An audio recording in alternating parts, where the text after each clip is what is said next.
పనీర్ పాలకూర కట్లెట్. ముందుగా కావాల్సిన పదార్థాలు ఏంటో చూసేద్దాం. పనీర్ పాలకూర కట్లెట్ తయారు చేసుకోవడానికి కావాల్సిన పదార్థాలు: పాలకూర 1 కప్పు, పనీరు 1/2 కప్పు, ఉడికించిన బంగాళదుంపలు 2, పచ్చిమిరపకాయలు 2, అల్లం పేస్ట్ 1 టేబుల్ స్పూన్, నిమ్మరసం 2 టేబుల్ స్పూన్లు, ఉప్పు తగినంత, బ్రెడ్ ముక్కలు 3, మొక్కజొన్న పిండి 1 cup, bread powder 1 cup, corn flakes 1 cup, నూనె 4 టేబుల్ స్పూన్లు. పనీర్ పాలకూర కట్లెట్ తయారు చేసుకోవడానికి కావాల్సిన పదార్థాలన్నీ కూడా రెడీగా ఉన్నాయి. అయితే ఆ పాలకూర మనకు ఆకుకూరల్లో చాలా చాలా అద్భుతమైనటువంటి ఒక ఆకుకూర, అందరికీ తెలిసిందే. మరి దాంతో మనం ఈరోజు ఈ కట్లెట్ తయారు చేసుకోబోతున్నాం. ముందుగా స్టవ్ వెలిగించేసుకుందాం.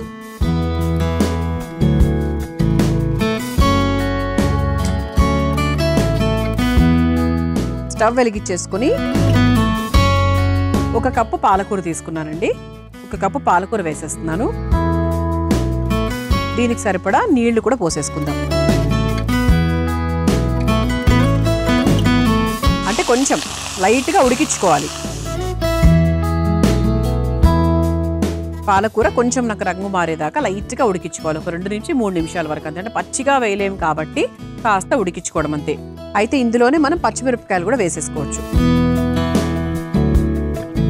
అంటే మనం రుబ్బుకునేటప్పుడు చక్కగా 2 కలిపి రుబ్బేసుకున్నామంటే ఇక నెక్స్ట్ ప్రాసెస్ ఈజీగా సింపుల్గా చేసేసుకోవచ్చు. ఒక 2 మరుగులు వస్తే సరిపోతుందండి.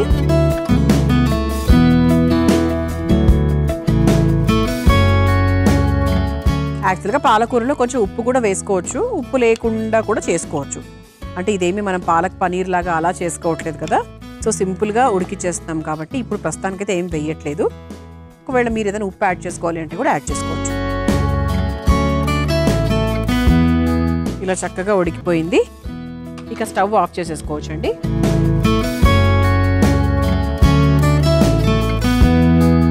ఇలా ఉడికిన పాలకూరను ఇలా ఫస్ట్ ఇలా తీసేసుకొని ఒక బౌల్లోకి తీసేసుకోవాలి.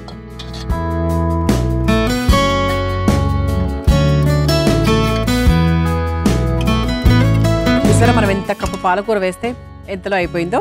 దీన్ని జస్ట్ నేను ఫాస్ట్గా వెళ్ళి రుబ్బుకొని తీసుకొచ్చేస్తానండి. అండ్ దాని తర్వాత ఇందులో ఏమేమి వేయాలో ఏంటో అసలు మన కట్టెడ్ ప్రాసెస్ ఏంటనేది చెప్పేస్తాను. ముందుగా రుబ్బుకొని తీసుకొచ్చేస్తాను. చూసారా మనం 1 కప్పు పాలకూర వేసినా కూడా మనకు ఇంతే అయింది క్వాంటిటీ. ఓకే, అయితే ఇప్పుడు ఇందులో కావాల్సినవన్నీ కూడా మిక్స్ చేసుకోవచ్చు అండి. ఫస్ట్ మనం ఏం చేద్దామంటే బంగాళదుంపలు వేసేసుకుందాం.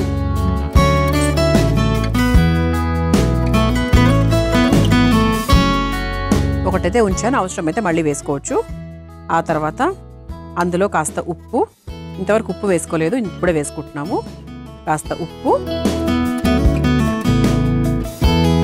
కొంచెం అల్లం పేస్ట్ వేసుకుందాము, కాస్త నిమ్మరసం, అన్ని కలుపుతానండి నీట్గా. ఫస్ట్ అయితే వేసేస్తున్నాను. ఆ తర్వాత కార్న్ ఫ్లేక్స్ కూడా ఇలా చక్కగా ఒకసారి ఇట్లా క్రష్ చేసుకొని వేసేసుకోవచ్చు. ఆ తర్వాత పనీరు కూడా చక్కగా ఇలా చిదిమేసి వేసేసుకుందాం. చాలా ఈజీ అండి తయారు చేసుకోవడము. బంగాళదుంపలు మాత్రం చక్కగా ఉడికించుకోవాలి, ప్రాపర్గా మెత్తబడేంత వరకు. ఆ తర్వాత బ్రెడ్ని వేసుకునే ముందు ఒకసారి మనం చక్కగా ఇదంతా కూడా కలిపేసుకుందాం. ఆ తర్వాత బ్రెడ్ స్లైసెస్ని కూడా చిన్న ముక్కల్లాగా చేసుకొని చక్కగా మిక్స్ చేసేసుకుందాం. మనం క్రస్ట్తో పాటు వేసేసుకోవచ్చు.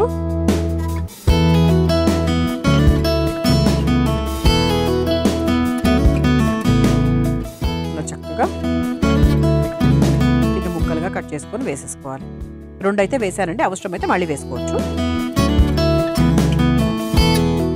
బాగా గట్టిగా పిసికేసేయాలి, ఇక్కడ లంప్స్ లేకుండా.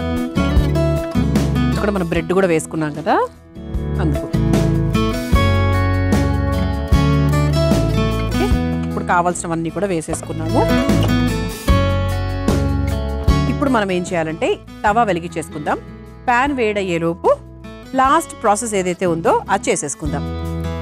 ముందుగా స్టవ్ వెలిగించేసుకుందాం. తవా వేడయ్యేలోపు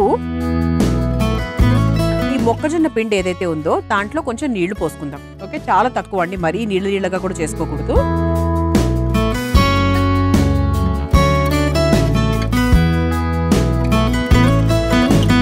పల్చగా చేసేసుకున్నాం. ఇది రెడీ అయింది.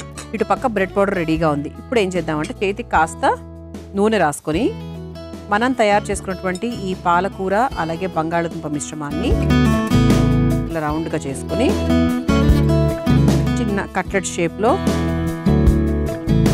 ఇలా చేసేసుకొని కార్న్ఫ్లోర్లో ఇలా డిప్ చేసుకోవాలి. కార్న్ఫ్లోర్లో డిప్ చేసుకొని బ్రెడ్ పౌడర్లో అద్దుకోవాలి.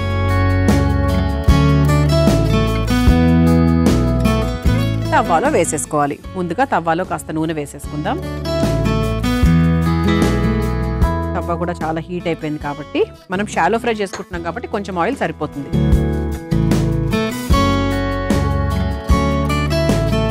ఇప్పుడు ఇలా తయారైనటువంటి కట్లెట్స్ ఏవైతే ఉన్నాయో దాన్ని మనము ఇలా చక్కగా నూనెలోకి వేసేసుకోవాలి. మీకు ఇంకొకసారి చూపిస్తానంటే ఒకవేళ కన్ఫ్యూజ్ అయ్యే వాళ్ళకి ఇంకొకసారి చెప్తున్నాను. ఇలా చక్కగా గుండ్రంగా చేసేసుకొని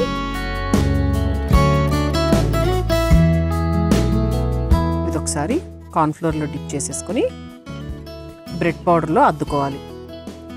అన్ని వైపులా అద్దుకొని నూనెలో వేసేసుకోవాలి.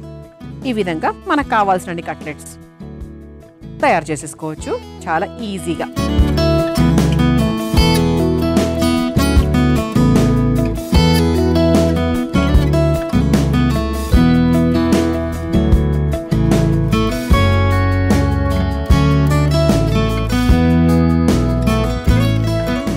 నేను 3 కట్లెట్స్ తయారు చేశానండి. రెండు వైపులా కూడా మనకు చూస్తే చక్కగా ఇలా రోస్ట్ అయిపోయింది కాబట్టి ఇక స్టవ్ ఆఫ్ చేసేసుకోవచ్చు.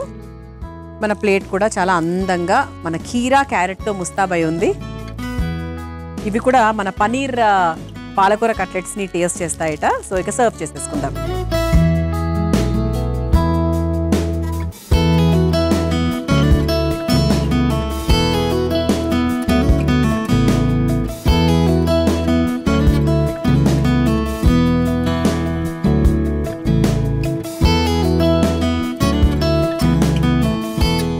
వేడివేడిగా కరకరలాడుతూ పనీర్ పాలకూర కట్లెట్ తయారైపోయింది. మీరు తయారు చేసుకోవాలనుకుంటే కావాల్సిన పదార్థాలు తయారు చేసుకునే విధానం మరొకసారి చూసేయండి.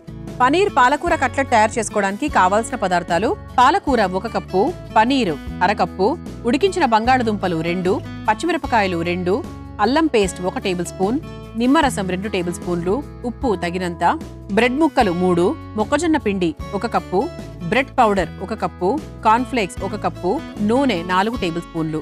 పనీర్ పాలకూర కట్లెట్ తయారు చేసుకునే విధానం: ముందుగా స్టవ్ వెలిగించి పాన్ లో తరిగిన పాలకూర, కొంచెం నీళ్లు పోసి పచ్చిమిర్చి వేసి 2 నిమిషాల పాటు ఉడికించుకొని ఒక మిక్సింగ్ బౌల్లోకి తీసుకొని చల్లారిన తర్వాత రుబ్బుకొని పేస్ట్ లా తయారు చేసుకోవాలి. ఇప్పుడు అదే బౌల్లో ఉడికించుకున్న బంగాళదుంప ముక్కలు, ఉప్పు, అల్లం పేస్ట్, నిమ్మరసం, కార్న్ఫ్లేక్స్, పనీర్, బ్రౌన్ బ్రెడ్ ముక్కలు చిదిమి వేసుకొని కలుపుకోవాలి. ఇప్పుడు కార్న్ఫ్లోర్ బౌల్లో నీళ్లు పోసి బాగా కలుపుకోవాలి. ఇప్పుడు సిద్ధం చేసుకున్న పాలకూర మిశ్రమాన్ని చేతికి నూనె రాసుకొని కట్లెట్ లాగా ఒత్తుకొని కార్న్ఫ్లోర్ మిశ్రమంలో 2 వైపులా ముంచి బ్రెడ్ పౌడర్లో అద్దుకోవాలి. ఇప్పుడు స్టవ్ వెలిగించి తవ్వాలో కాస్త నూనె వేసి వేడి చేసుకోవాలి. నూనె వేడైన తర్వాత సిద్ధం చేసుకున్న కట్లెట్లను నూనెలో వేసుకుని 2 వైపులా కాల్చుకుని సర్వింగ్ ప్లేట్లోకి తీసుకుని సర్వ్ చేసుకుంటే పనీర్ పాలకూర కట్లెట్ రెడీ.